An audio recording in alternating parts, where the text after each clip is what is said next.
নমস্কার, জয় ইস্ট বেঙ্গল। কিছু তথ্য আপনাদের সঙ্গে শেয়ার করি আর কিছু সম্ভাবনার কথাও বলি। সেটা হচ্ছে যে বুধবার দিন ইস্ট বেঙ্গলের প্র্যাকটিস শুরু হচ্ছে সিনিয়র দলে, এটাই মোটামুটি আশা করা যায়।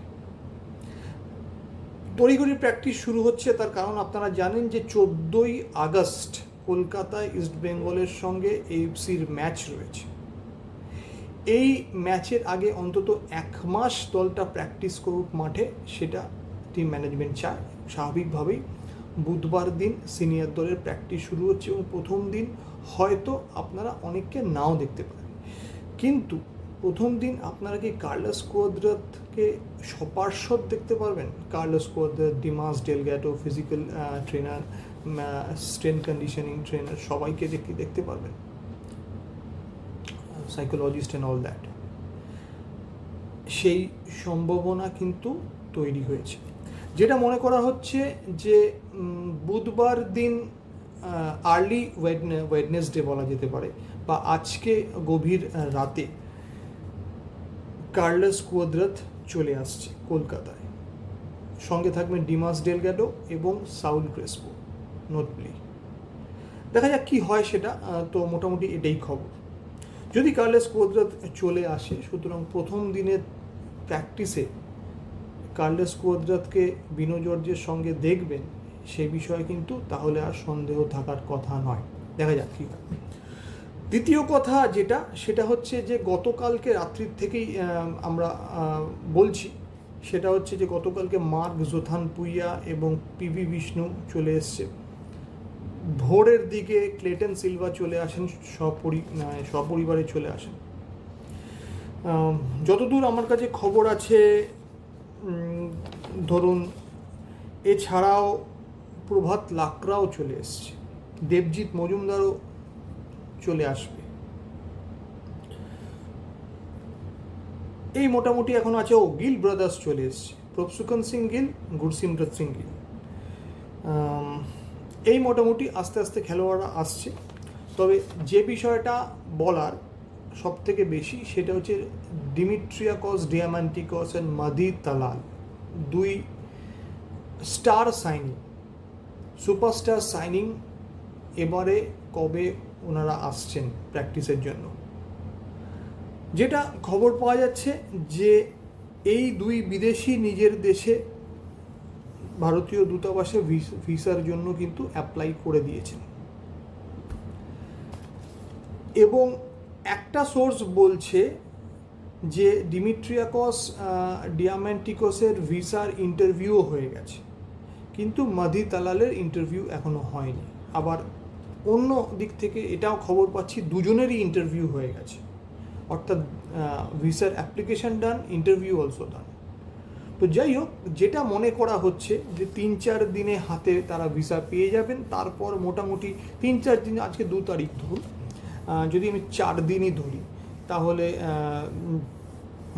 ধরুন 3, 4, 5, 6 তারিখ যদি তারা বিমানে ওঠেন, তাহলে ধরুন 7 তারিখ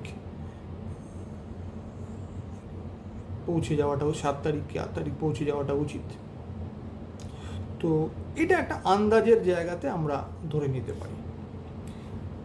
বলা যেতে পারে দ্রুত আসছেন, জলদি আসছেন, এবং এর মানে হলো যে আমাদের বিদেশিরা 5 জন বিদেশি। আচ্ছা, হিজাজি মাহেরের বিষয়টা নিয়ে এখনো পর্যন্ত কনফার্মেশন কিছু নেই।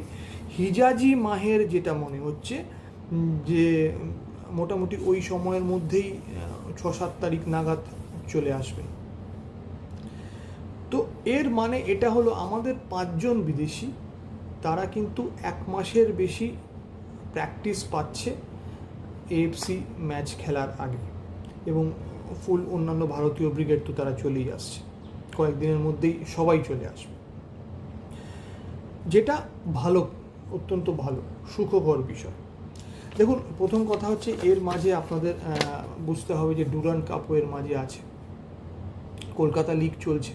কলকাতা লিগের থেকে যারা খুব ভালো পারফরমেন্স করবেন তারা দাবি জানাবেন যে তারা সিনিয়র টিমে যাবেন। কার্লোস কুয়াদ্রাত কলকাতা লিগের ম্যাচ দেখবেন। এর মাঝে ডার্বি রয়েছে, কলকাতা লিগের ডার্বি। যুবভারতী ক্রীড়াঙ্গনে উইথ অল প্রবিলিটি হবে সেটা।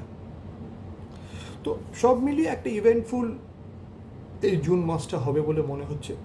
কার্লোস কোয়াদ্রাত কীভাবে শুরু করেন সেটা দেখার, কারণ কি গত বছর একরকম টিম ছিল, এবছর টিমটা পুরো মানে কোরটা কিন্তু একই উনি ধরে রাখতে পেরেছেন, উনি খুব বেশি খেলোয়াড় ছাড়েননি। এরপরে আর একটা হয়তো বাতিল খেলোয়াড়দের তালিকা বেরোতে পারে, সেখানে দু একজনের খুব লম্বা তালিকা সেটা হবে না, যেটা মনে করা হচ্ছে পুরো ইস্টবেঙ্গল কোর্টটাই ধরে রেখেছে। আর মনে রাখবেন যে গতবারে যেসব ভারতীয় খেলোয়াড় ছিল প্রত্যেকেই কিন্তু মাল্টিপল ইয়ার তাদের চুক্তি রয়েছে, সুতরাং চুক্তির মাঝখানে কোনো খেলোয়াড়কে আমার মনে হয় না ক্লাব বিদায় জানাবে, এটা ক্লাবের তাহলে আর্থিকভাবে ক্ষতি। কিছু খেলোয়াড় লোনে ছিল, তারা ফিরে এসে যেমন সার্থক বলি, দেখা যাক তাদের সঙ্গে সে বিষয়টা কী হয়। হীরা মণ্ডল চলে এসছে 3 মাসের চুক্তি নিয়ে, সেটা কি হয় সেটা দেখতে হবে। হীরা কিন্তু ISL খেলা একটা লেফট ব্যাক, ঠিক আছে, প্রচণ্ড লড়াকু ছেলে।